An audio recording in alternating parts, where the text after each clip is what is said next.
ಸ್ನೇಹಿತರೆ ನಮಸ್ಕಾರ. ಕನ್ನಡ ಚಿತ್ರರಂಗದಲ್ಲಿ ಅನೇಕ ನಟ ನಟಿಯರು ನಮ್ಮಗಳ ಹೃದಯವನ್ನು ಗೆದ್ದು ಶಾಶ್ವತವಾಗಿ ನಮ್ಮ ಸ್ಮೃತಿ ಪಟಲದಲ್ಲಿ ಉಳ್ಕೊಂಡಿದ್ದಾರೆ. ಅದರಲ್ಲಿ ನನಗೆ ಇವತ್ತು ತುಂಬ ನೆನಪಾಗೋದು ಕನ್ನಡದ lady super star B Sarojadevi. B Sarojadevi ಅತಿಲೋಕ ಸುಂದರಿ, ಅಚ್ಚ ಕನ್ನಡತಿ. ನಮ್ಮ ನಾಡಲ್ಲಿ ಹುಟ್ಟಿ ಬೆಳೆದು ಇಡೀ ದೇಶದಲ್ಲಿ ತನ್ನ ಪ್ರತಿಭೆಯನ್ನು ಮೆರೆದಂತಹ ಕಲಾವಿದೆ.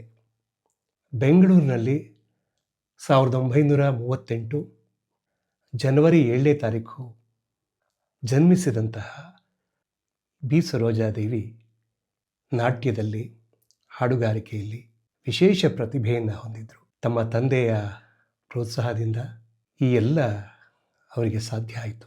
1955ರಲ್ಲಿ ತೆರೆಗೆ ಬಂದಂತಹ ಹೊನ್ನಪ್ಪ ಭಾಗವತರ್ ನಿರ್ಮಿಸಿದಂತಹ ಮಹಾಕವಿ ಕಾಳಿದಾಸ ಚಿತ್ರದಲ್ಲಿ ನಾಯಕಿಯ ಪಾತ್ರದಲ್ಲಿ ಅವರು ಅಮೋಘವಾಗಿ ಅಭಿನಯಿಸಿದ್ದಾರೆ. ನನ್ನ ಸ್ವಾಮಿ, ನನ್ನ ದೇವರೇ, ನನ್ನ ಸುವರ್ಣ ನಿಧಿ ನೀವೇ, ನೀವೇ ಕಾಳಿದಾಸ, ಕಾಳಿದಾಸ. ಆನಂತರ ಬಂದಂತಹ ಚಿತ್ರಗಳು ಕನ್ನಡದಲ್ಲಿ, ತಮಿಳಿನಲ್ಲಿ, ತೆಲುಗಿನಲ್ಲಿ ಹೆಚ್ಚು ಹೆಸರನ್ನು ಮಾಡಿದಂತಹ ಚಿತ್ರಗಳು. ಕನ್ನಡದಲ್ಲಿ ಕಿತ್ತೂರು ರಾಣಿ ಚೆನ್ನಮ್ಮ ಪಾತ್ರವನ್ನು ನಿರ್ವಹಿಸಿದಂತಹ ಬಿ ಸರೋಜಾದೇವಿ ಚೆನ್ನಮ್ಮ ಹೇಗಿದ್ದರು ಎಂಬಂತಹ ಕಲ್ಪನೆ ಏನಾದರೂ ಬೇಕು ಅಂದರೆ ಬಿ ಸರೋಜಾದೇವಿ ಅವ್ರನ್ನ ನೆನೆಸ್ಕೊಂಡ್ರೆ ಸಾಕು. ಆ ಚಿತ್ರದಲ್ಲಿ ಅವರ ಅಮೋಘ ಅಭಿನಯ ಎಲ್ಲರ ಮನಸ್ಸನ್ನು ಸೂರೆಗೊಂಡಿತ್ತು. ಆನಂತರ ಬಂದಂತಹ ನ್ಯಾಯವೇ ದೇವರು, ಭಾಗ್ಯವಂತರು ಚಿತ್ರದಲ್ಲಿ ಡಾಕ್ಟರ್ ರಾಜ್ಕುಮಾರ್ ಅವರ ಜೊತೆಯಲ್ಲಿ ಅಭಿನಯ, ಮೃದು ಸ್ವಭಾವದ ಪತ್ನಿಯಾಗಿ ಸಿಡುಕು ಸ್ವಭಾವದ ನಾಯಕನಿಗೆ ಮೃದು ಸ್ವಭಾವದ ನಾಯಕಿಯಾಗಿ ತಮ್ಮ ಅಮೋಘವಾದ ಅಭಿನಯದಿಂದ ಜನ ಮನಸ್ಸನ್ನು ಸೆಳೆದಿದ್ದಾರೆ.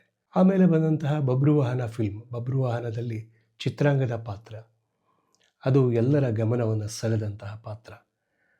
ಈ ಸಮಯ ಆನಂದಮಯ ಅನ್ನುವಂತಹ ಹಾಡಿಗೆ ಅಭಿನಯ ಅದ್ಭುತವಾಗಿದೆ. ಅತಿ ಸುರದ್ರೂಪಿ ಕಲಾವಿದೆ ಬಿ ಸರೋಜಾದೇವಿ. ತಮಿಳು ಚಿತ್ರರಂಗದಲ್ಲಿ ಅತಿ ಹೆಚ್ಚು ಹೆಸರನ್ನು ಮಾಡಿದಂತಹ ಬಿ ಸರೋಜಾದೇವಿಯವರು ತೆಲುಗು ಚಿತ್ರರಂಗದಲ್ಲೂ ತಮ್ಮ ಛಾಪನ್ನು ಮೂಡಿಸಿದ್ದಾರೆ. ಪಾಂಡುರಂಗ ಮಹಾತ್ಯ ಎಂಬಂತಹ ಒಂದು ಚಿತ್ರದಲ್ಲಿ ಅವರು ಅಭಿನಯಿಸಿದ್ದಾರೆ ನಾಯಕಿಯಾಗಿ. ನಾಡೋಡಿ ಮನ್ನನ್ ಎಂಬಂತಹ ಚಿತ್ರದಲ್ಲಿ, ತಮಿಳು ಚಿತ್ರದಲ್ಲಿ ಅವರು ಅಭಿನಯಿಸಿದ್ದಾರೆ. ಆನಂತರ ಸಾಕಷ್ಟು ತಮಿಳು ಚಿತ್ರಗಳಲ್ಲಿ ಅವರು ಅಭಿನಯಿಸಿದ್ದಾರೆ.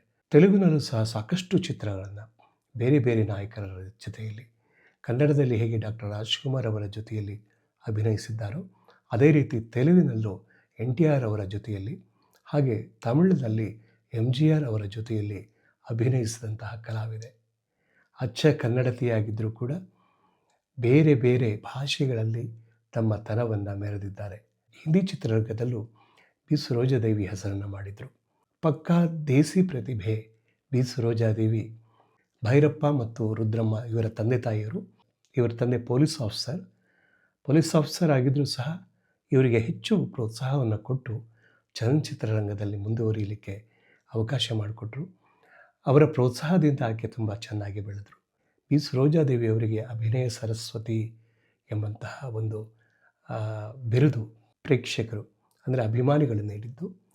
ಆಮೇಲೆ ಬೆಂಗಳೂರು ವಿಶ್ವವಿದ್ಯಾನಿಲಯದಿಂದ ಗೌರವ ಡಾಕ್ಟರೇಟ್, ಕಲೈಮಾಮಣಿ ಪ್ರಶಸ್ತಿ, NTR ಪ್ರಶಸ್ತಿ, ಡಾಕ್ಟರ್ ರಾಜ್ಕುಮಾರ್ ಪ್ರಶಸ್ತಿ ಕನ್ನಡದಲ್ಲಿ.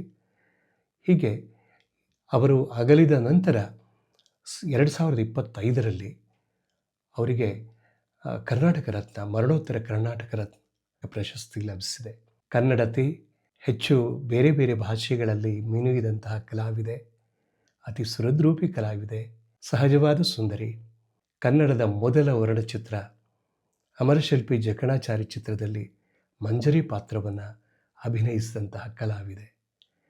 ಹೀರೋಯಿನ್ ಆಗಿ, ನಾಯಕಿಯಾಗಿ ಬಿ ಸರೋಜಾದೇವಿಯವರು ಅಭಿನಯಿಸಿದರೆ ಆ ಚಿತ್ರದಲ್ಲಿ ಕಲ್ಯಾಣ್ ಕುಮಾರ್ ಅವರ ಜೊತೆಯಲ್ಲಿ. ಆ ಚಿತ್ರದಲ್ಲಿ ಒಂದು ಸಣ್ಣ ಪಾತ್ರದಲ್ಲಿ ತಮಿಳುನಾಡಿನ ಮಾಜಿ CM ಏನು ಜಯಲಲಿತಾ ಒಂದು ಸಣ್ಣ ಪಾತ್ರದಲ್ಲಿ ಬರ್ತಾರೆ. ಯಾಕೆಂದರೆ ಜಯಲಲಿತಾಗಿಂತ ಮೊದಲು ಆ ಚಿತ್ರರಂಗದಲ್ಲಿ ತುಂಬ ಉತ್ತುಂಗಕ್ಕೆ ಹೋದವರು ಬಿ ಸರೋಜಾದೇವಿಯವರು.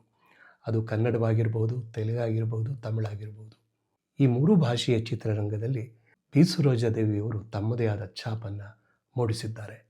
ಅವರಿಗೆ Padmashri, Padmabhushan, doctorate, Filmfare award ಮತ್ತು ಬೇರೆ ಬೇರೆ ರಾಜ್ಯೋತ್ಸವ ಪ್ರಶಸ್ತಿ, ಕರ್ನಾಟಕದ ರಾಜ್ಯೋತ್ಸವ ಪ್ರಶಸ್ತಿ, ಹೀಗೆ ನಾನಾ ರೀತಿಯ ಪ್ರಶಸ್ತಿಯನ್ನು ಗಳಿಸಿಕೊಂಡು ಕನ್ನಡಿಗರ ಹೃದಯದಲ್ಲಿ ಇವತ್ತೂ ಕೂಡ ಅವರ ಚಿತ್ರಣ ಯಾವತ್ತೂ ಸಹ ಮರೆಯಲಿಕ್ಕೆ ಸಾಧ್ಯ ಇಲ್ಲ.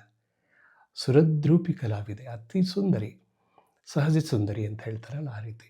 ಅಂತಹ ಬಿ ಸರೋಜಾದೇವಿಯವರು ನಮ್ಮ ಹೃದಯಗಳಲ್ಲಿ ಸದಾ ಹಸಿರಾಗಿದ್ದಾರೆ. ಅವರ ಚಿತ್ರಗಳ ಮೂಲಕ, ಅವರು ನಿರ್ವಹಿಸಿದ ಪಾತ್ರಗಳ ಮೂಲಕ, ಅವರ ಅಮೋಘ ಅಭಿನಯದ ಮೂಲಕ ಕನ್ನಡಿಗರಲ್ಲದೆ ದೇಶದ ಬಹಳಷ್ಟು ಅಭಿಮಾನಿಗಳನ್ನು ಹೊಂದಿದಂತಹ ಕಲಾವಿದೆ ಬಿ ಸರೋಜಾದೇವಿ ನಮ್ಮಗಳ ಹೃದಯದಲ್ಲಿ ಸದಾ ಹಸಿರಾಗಿದ್ದಾರೆ. ಆ ಕಲಾ ರಸಿಕರ ಉಸಿರಾಗಿದ್ದಾರೆ. ಧನ್ಯವಾದ.